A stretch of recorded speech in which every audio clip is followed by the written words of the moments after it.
शासनपति प्रभु महावीर स्वामी को हम वंदन करते हैं। सभी गुरु भगवंतों को तिकोतों के पाठ से वंदन करते हैं। श्रद्धावान भाई और बहनों, आपके अंदर विराजित आत्मा को माजलगांव से सुभाष कोठारी का सादर प्रणाम, सादर जय जय। अंतगढ़ सूत्र पर ये मेरा 74वां वीडियो है।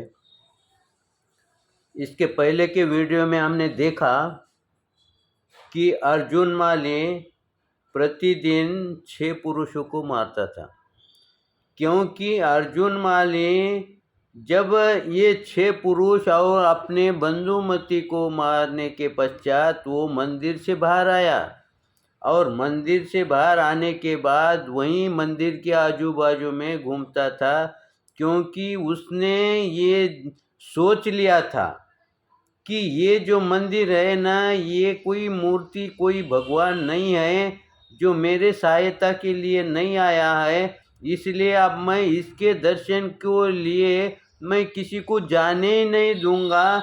ये भाव शायद उसके मन में हो सकते हैं, इसलिए वो वहाँ आजू बाजू में घूमता था और वो प्रतिदिन 6 पुरुष और 1 महिला को मारता था। अब वो 6 महीने लगातार इसमें आया है कि वो लगातार 6 महीने तक लोगों को मारता रहा। 6 महीने क्यों? 2 महीने, महीना, 15 दिन, उसके बाद उसका क्रोध शांत नहीं हुआ क्या? फिर उसने वो छोड़ देना था ना, जिसने उस पर जो संकट लाया, जो उसका शत्रु था, वो तो चले गए ना। फिर अब वापस वो क्यों मार रहा था? बड़ा मार रहा था तो फिर उसने 2 महीने 4 महीने में पूरा करना ना, फिर बाद में तो रुक जाना ना।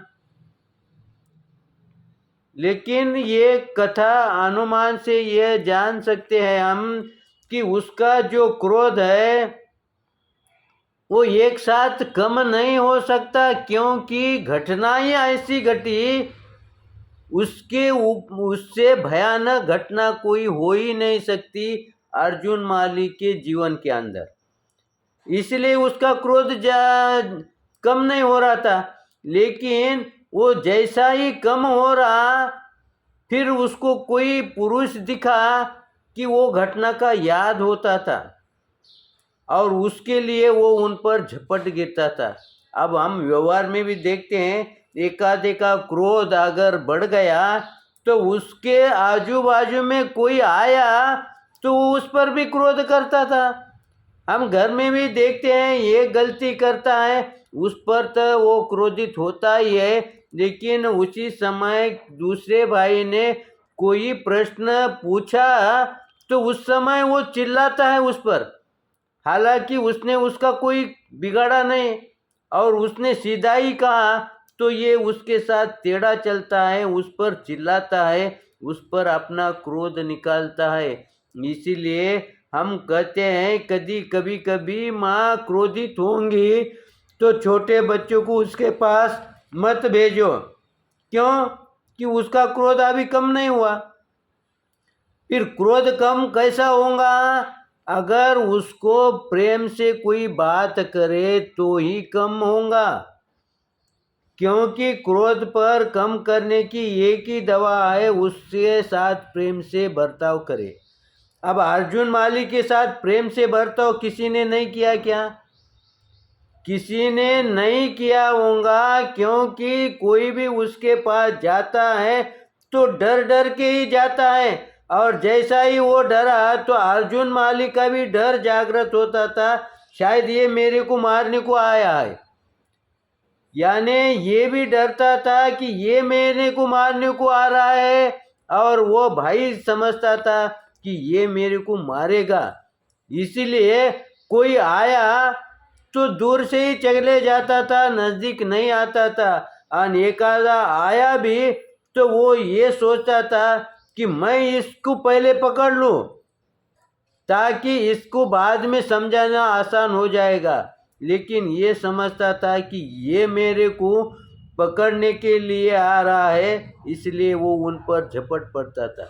इसलिए अर्जुन माली लगातार वो मार था, क्योंकि उसके पास कोई प्रेम से समझाने वाला आ ही नहीं रहा था।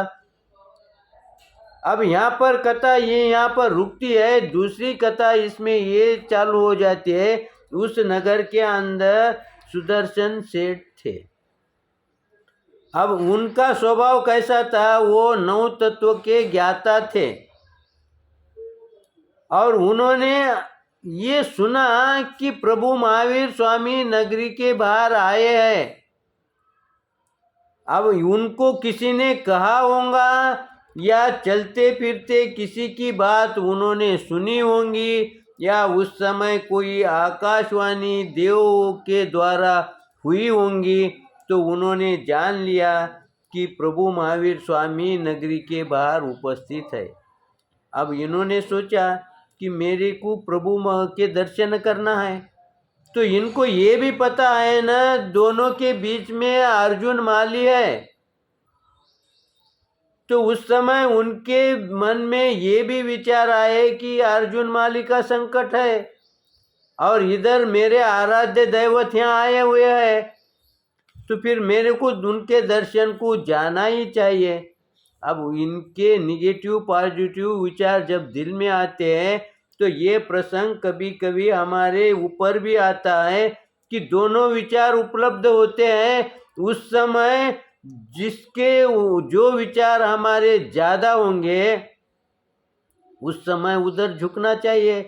सुदर्शन सेठ ने देखा कि ये अर्जुन माली का रोड़ा है, लेकिन मेरे श्रद्धा स्थान मेरे आराध्य प्रभु महावीर है और प्रभु महावीर की बात मैंने इसके पहले सुनी है। उन्होंने ये कहा है कि जो होना वो होगा, कर्म अटल है, वो भोगना ही पड़ते हैं, और उनकी तो प्रभु पर पूरी श्रद्धा थी।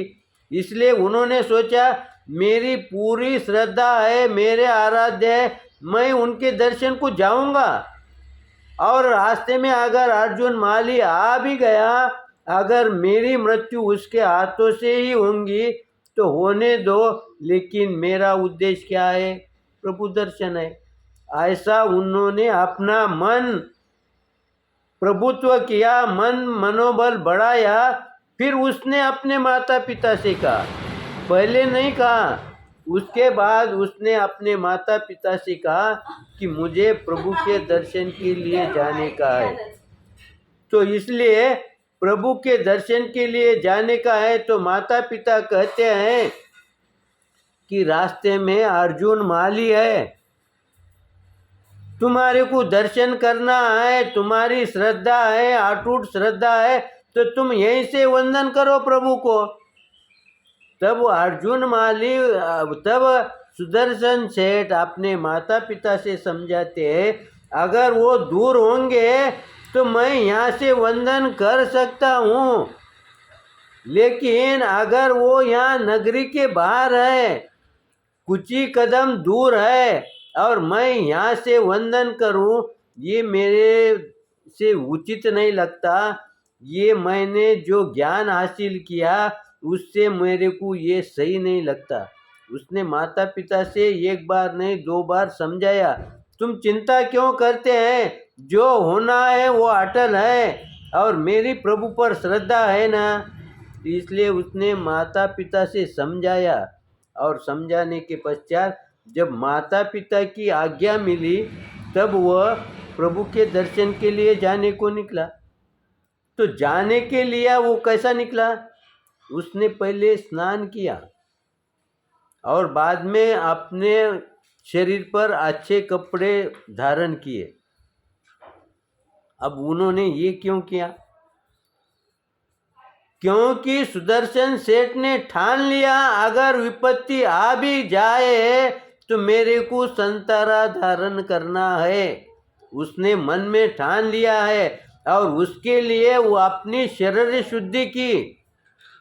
हम सामायिक करते समय भी क्या करते हैं, द्रव्य शुद्धि, क्षेत्र शुद्धि ये करते हैं ना, भाव शुद्धि ये करते हैं। इसलिए उसने भी ठान लिया कि मैं तो प्रभु के दर्शन को जाना ही है, ये ठान लिया है। लेकिन फिर भी बीच में अगर कोई संकट आया, कोई अर्जुन माली का कोई संकट आया तो मेरे को उसमें से निकलने के लिए मेरे को संतरा धारण करना है, अंतिम संलेखना लेने की है।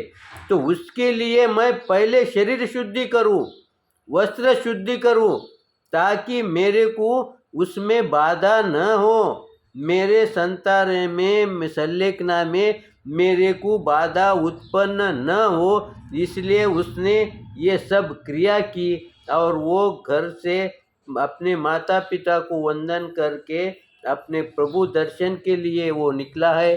समय को देखते हुए मैं यहाँ पर रुकता हूँ। अगर सही लगाऊंगा तो लाइक करें, शेयर करें, कुछ गलत लगाऊंगा तो मुझे क्षमा करेंगे, इसी आशा के साथ ओम शांति।